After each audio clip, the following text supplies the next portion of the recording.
Hi friends, എല്ലാവർക്കും ഉപ്പും പുളിയും കുക്കിങ്ങിലേക്ക് സ്വാഗതം. ഇന്ന് ഞാൻ ഉണ്ടാക്കുന്നത് ചിക്കൻ കിഴങ്ങ് റോസ്റ്റാണ്.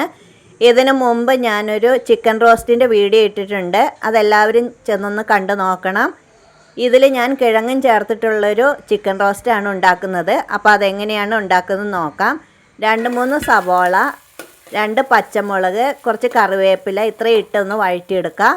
അതിലേക്ക് 2 ടേബിൾ സ്പൂൺ ഇഞ്ചി വെളുത്തുള്ളി ചതച്ചതും കൂടെ ചേർത്ത് കൊടുക്കുക. അത് ഒന്ന് 2-3 മിനിറ്റ് നേരം ഒന്ന് വഴറ്റുക. ഒന്ന് ചെറുതായിട്ട് ചുമന്ന് വരുമ്പോൾ പൊടികൾ ചേർത്ത് കൊടുക്കുക.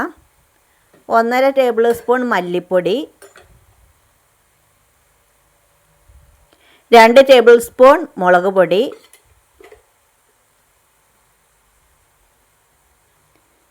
1/4 ടീസ്പൂൺ മഞ്ഞൾപ്പൊടി,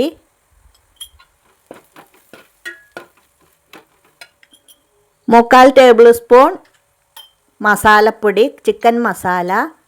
ഇത്രയും ചേർത്തതിന് ശേഷം 1 മിനിറ്റ് ഒന്ന് വഴറ്റുക. അതിലേക്ക് 2 തക്കാളി അരിഞ്ഞത് ചേർത്ത് കൊടുക്കുക.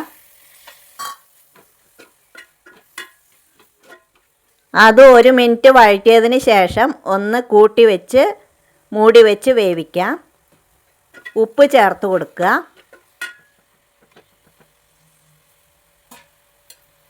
മൂടി വെച്ച് വേവിക്കാം. 2-3 മിനിറ്റ് കഴിഞ്ഞ് ഒന്നും കൂടെ ഒന്ന് ഇളക്കിയിടുന്നുണ്ട്. തക്കാളിയൊക്കെ വെന്ത് തുടങ്ങിയിട്ടുണ്ട്.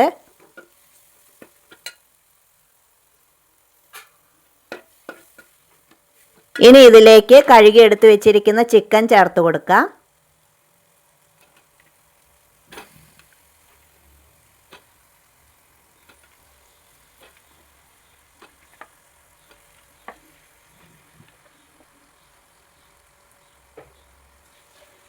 അതിൻ്റെ ഒപ്പം തന്നെ 2-3 കിഴങ്ങ് കഷ്ണങ്ങളാക്കിയതും കൂടെ ഇട്ട് കൊടുക്കുക.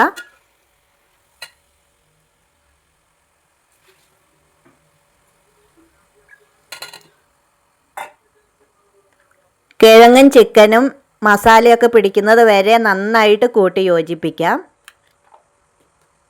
അതിലേക്ക് ആവശ്യമായ ഉപ്പും കൂടെ ചേർത്ത് കൊടുക്കുന്നുണ്ട്.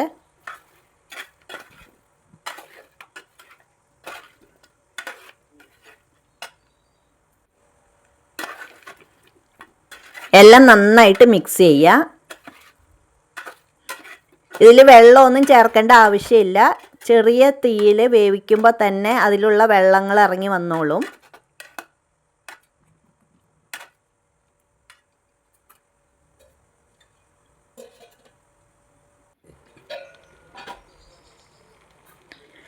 രണ്ട് 3 മിനിറ്റ് ഒന്ന് അടച്ചു വെച്ചതിന് ശേഷം അത് തുറന്നൊന്ന് ഇളക്കിയിടുക.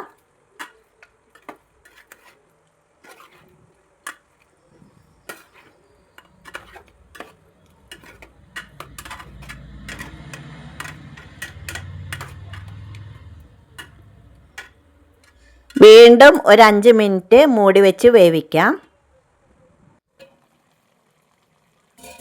ഇപ്പോൾ അതിൽ നന്നായിട്ട് വെള്ളം ഇറങ്ങി വന്നിട്ടുണ്ട്. ഇനി ആ വെള്ളം വറ്റുന്നത് വരെ ഇളക്കി ഫ്രൈ ചെയ്തെടുക്കാം.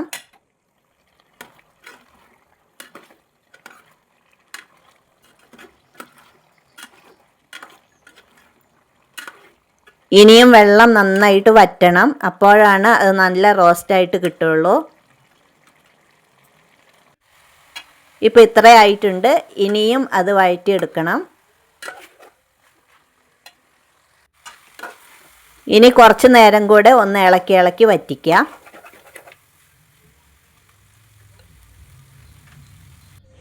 ഇപ്പോൾ ഏകദേശം നന്നായി വറ്റി റോസ്റ്റായി കിട്ടിയിട്ടുണ്ട്. അപ്പോൾ നമ്മുടെ ചിക്കൻ കിഴങ്ങ് റോസ്റ്റ് ഇവിടെ റെഡി ആയിട്ടുണ്ട്. ഇതുപോലെ എല്ലാവരും ഒന്ന് ചെയ്ത് നോക്കുക. Thank you.